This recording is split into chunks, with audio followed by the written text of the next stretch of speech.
Hey, welcome to Flash Me Back. This video is a bit of a curiosity because it's part one of two different series I'm working on. The first one is a benchmark of 16 and 32-bit ISA VGA cards, which is going to be a two-part series. Part 1, the video you're watching right now, is about the 16-bit ISA cards I own, and part 2 will be about 32-bit Visa local bus cards. But the more interesting series will be the other one. I'm building a 386SX computer. You may or may not be aware of my other retro project, DOS Game Club. It's basically a book club, but for DOS games. We play one game together for a month and then we record a podcast about it. And some people from the club have started planning a big meetup, and we picked the Revision 2019 demo party for that. Of course, we don't want to go there without showing a demo of our own, so we started working on one. Naturally, it's going to be a DOS demo, and we want to enter it into the old school demo competition. The rules of that competition say that the computer the demo runs on must use a 16-bit or narrower data bus. That's why we picked a 386SX. Anyway, I don't know how many episodes the series will be, because for the first time I'm going to release the individual videos before the whole series is done. I'm sure it'll be fun though. Of course, this 386SX machine will need a VGA card, and of course we want the fastest one I have available, so this benchmark will be part 1 of that series too. I traded one of my 486 mainboards for a 386SX mainboard, but I haven't received it yet. That's why I'm going to run the benchmarks on a 486. Additionally, that will allow us to get a better comparison between the 16 and 32-bit cards.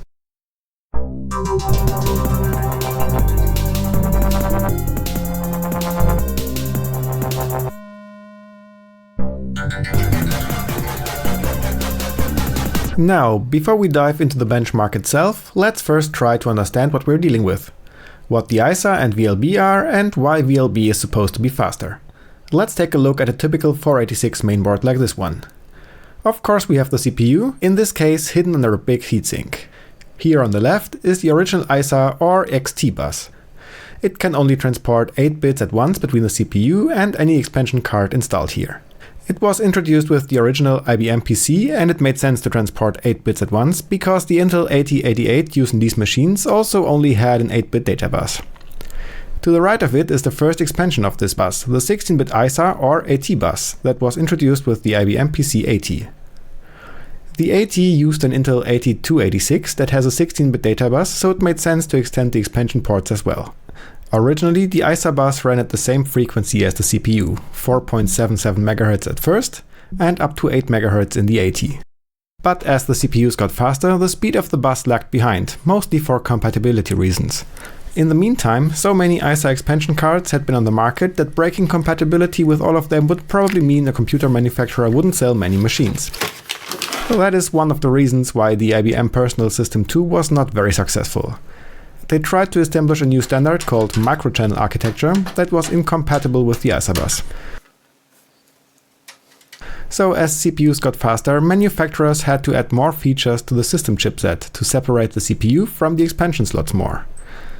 The chipsets had to produce a second clock signal, usually derived from the CPU's clock, and produce wait states, a method to signal the CPU that it has to wait a bit more for the data to arrive or be written. Let's say we have a 486 running at 40 MHz. Then its local bus, that is the connection between it and the memory, also runs at 40 MHz.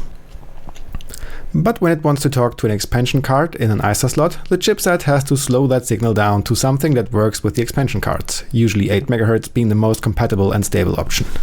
Of course, that means that the CPU has to wait 5 bus cycles for each read or write it is performing. And that is just lost time. And there's another thing. All 386DX and all 486 have a 32-bit data bus, but the expansion bus only supports transferring 16 bits at once. That's another 50% performance wasted. What if we could transfer 32 bits at once, and that at the speed of the local bus? This is where these brown slots come into play. They allow doing exactly that. These are connected directly to the 486's local bus. Their name? VLB, or Visa Local Bus. Because they are basically just an external electrical connection for the 486's bus, they are almost only available on 486 mainboards, though I've heard there have been attempts to build VLB mainboards for early Pentium and late 386 machines, though they were never very widespread. Since the VLB is mostly a direct connection to the pins of the 486, you will most often find the CPU very close to these slots. VLB is notorious for being comparatively unstable, and there were many compatibility issues between cards and the CPUs. That's one of the reasons why VLB was soon after replaced by PCI, which you can still find on some mainboards today. The first card we are going to benchmark is this one. It was most likely made by Video 7 and, according to the date codes on the chips, probably in very late 1989 or early 1990.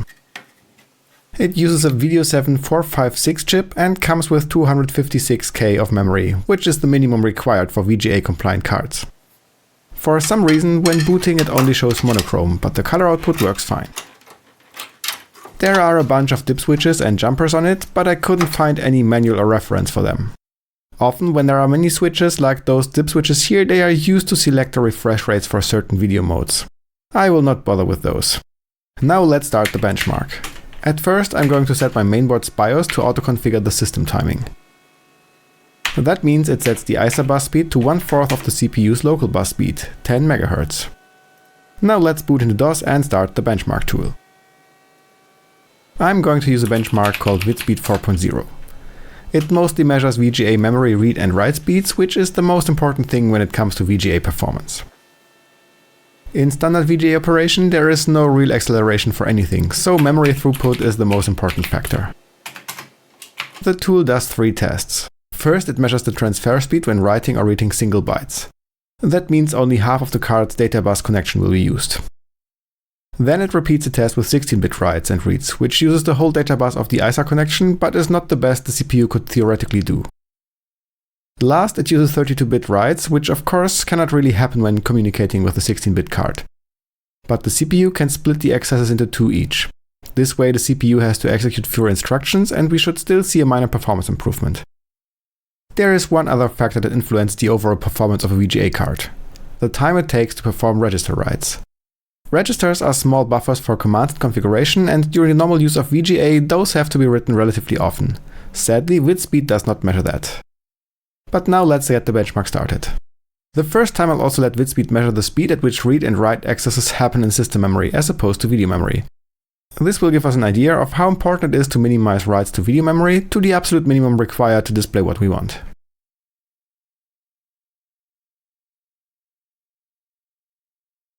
Here you see the output of Write Speed in real time. I'm running the tests in BIOS mode 13hex, which is probably the most common video mode in video games. There are other modes like the famous modes X and Y, but I think since they are pretty similar in terms of resolution and frame rate, I think the influence on memory speed should be minimal. The video mode can have an influence on the performance because it dictates how often memory is accessed from the card itself, which means the CPU cannot access it at the same time and has to wait. After all, it would be a bad idea to make the card wait for too long while it's outputting the screen.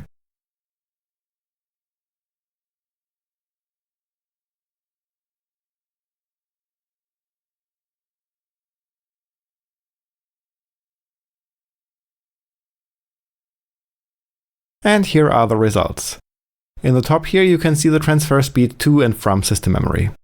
Line 1 shows how many bytes can be transferred using single byte reads and writes, the second one with 16-bit reads and writes, and the last one with 32-bit reads and writes. You can see how the transfer rate more or less perfectly doubles with each step, just what we would expect. Now compare that to the read and write performance of the video card. It writes about 6.5 times slower and reads about 5 times slower in 8-bit mode. And with the wider writes, it doesn't actually scale very well, not even between 8 and 16 bits. These numbers actually make me think that the card might be in 8-bit compatibility mode, but without a description of the jumpers I won't be able to test that. So if you happen to own this card as well and know what the jumpers do, please let me know. Okay, that's how fast the card is when sticking to the ISA specification and running it at no more than 10 MHz. But what if we overclock the bus a bit? I repeated the benchmark with 13.3 MHz and there was hardly any change. Only 8-bit writes got slightly faster, but nothing changed for 16 and 32-bit writes. That's another indicator that the card is actually running in 8-bit mode. And then I did the same using a 20 MHz bus speed, and now the 8-bit speed is basically the same as the 16-bit speed. I also plotted the read speeds for you. Here we see some gains when going to a higher bus speed. But note that this is a different scale than the writes. We can also directly compare read and write speeds for this card. In this chart we have the write speed in blue and the read speed in red.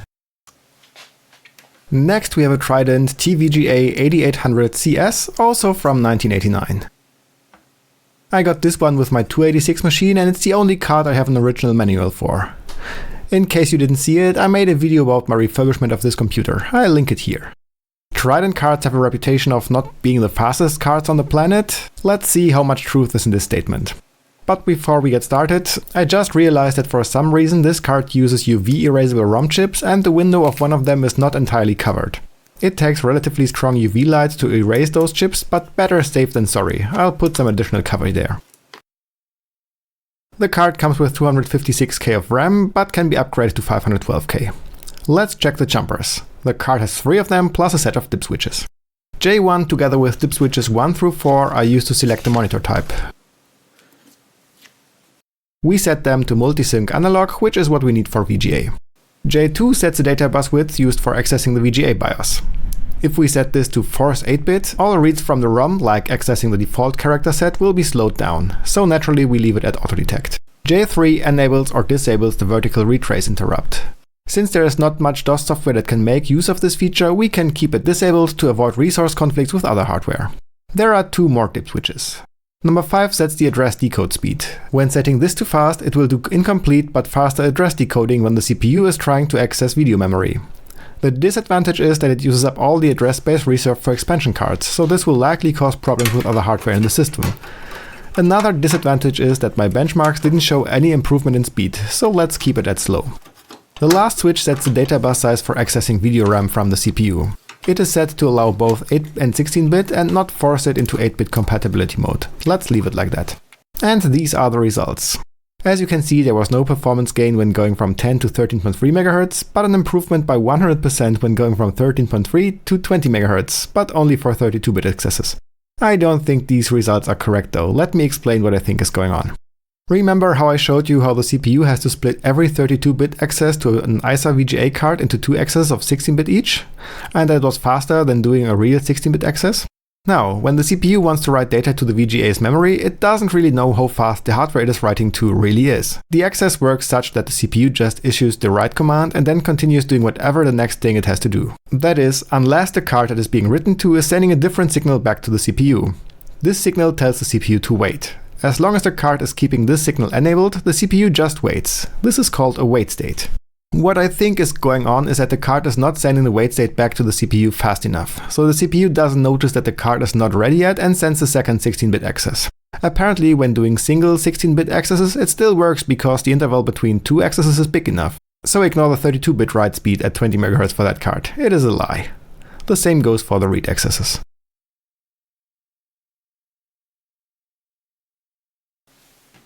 The next card is an indirect successor of the previous one. It's a Trident TVGA9000B. I think it was made in the second half of '92 and already looks a lot more modern. It doesn't have the typical VGA feature connector of the older cards, so it's not possible to directly connect any additional hardware like MPEG decoders or TV tuners. But I didn't plan on doing any of this anyway, so that should not be a problem at all. The card comes with 512K of video memory. The jumpers are already set for 16-bit accesses, so let's install the card and run the benchmark. The results are more or less what you would expect from a card that is a few years newer but still a budget model.